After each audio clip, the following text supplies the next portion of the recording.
Imagine trekking thousands of miles on horseback, crossing frozen rivers, dodging hostile terrain, and doing it all because you believe you've got a message to spread and a land to settle. That was Marcus Whitman. He wasn't your typical Wild West hero.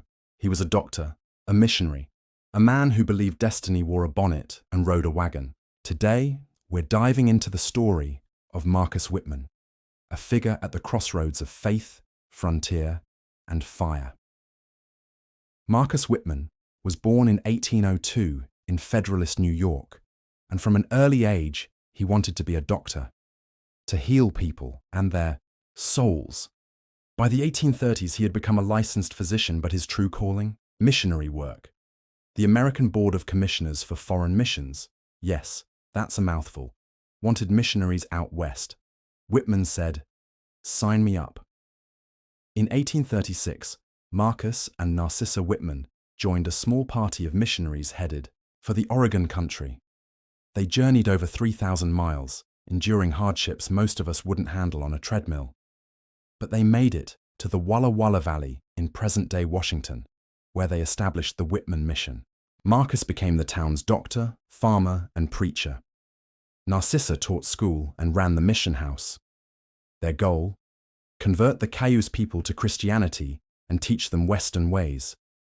But things weren't that simple. The Cayuse were proud, independent, and deeply spiritual. While some were curious about the newcomers, others were suspicious. Many Cayuse resented the Whitmans' attempts to change their way of life. Agriculture replaced hunting. Prayers replaced rituals. And to top it off, disease began to spread. In 1847, a measles epidemic devastated the Cayuse. The white settlers mostly recovered. The Cayuse children, not so lucky. They began to believe Marcus, who treated both sides, was secretly poisoning them.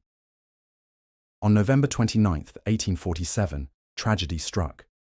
A group of Cayuse warriors attacked the mission, killing Marcus, Narcissa, and 11 others. Over 50 people were taken hostage. The event shocked the nation. It became known as the Whitman Massacre, and it ignited the Cayuse War. The US government responded with military force. 5 Cayuse men were later hanged. It was a moment that highlighted the clash between cultures, ideals, and the brutal reality of manifest destiny. In the years after his death, Marcus Whitman's story became bigger than life. A legend grew that he saved Oregon for the United States by racing back east to convince President Polk to keep the territory.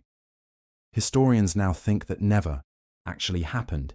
His trip east, more about preserving his mission funding than national strategy. Still, for decades, school children learned that Whitman was a heroic pathfinder who single-handedly opened the West. The real story, much more complicated.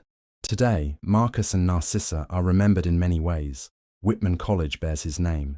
There are statues, plaques, and books, but there's also reckoning. Modern scholars and native voices remind us that history isn't just about who wins or who builds. It's also about who remembers. And how?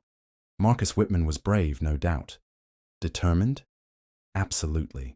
But his story is more than just a pioneer adventure. It's a lesson in perspective, consequence, and the cost of cultural collision. Thanks for watching. If you enjoyed this journey through history's lesser-known chapters, hit that subscribe button. Until next time, stay curious and stay kind.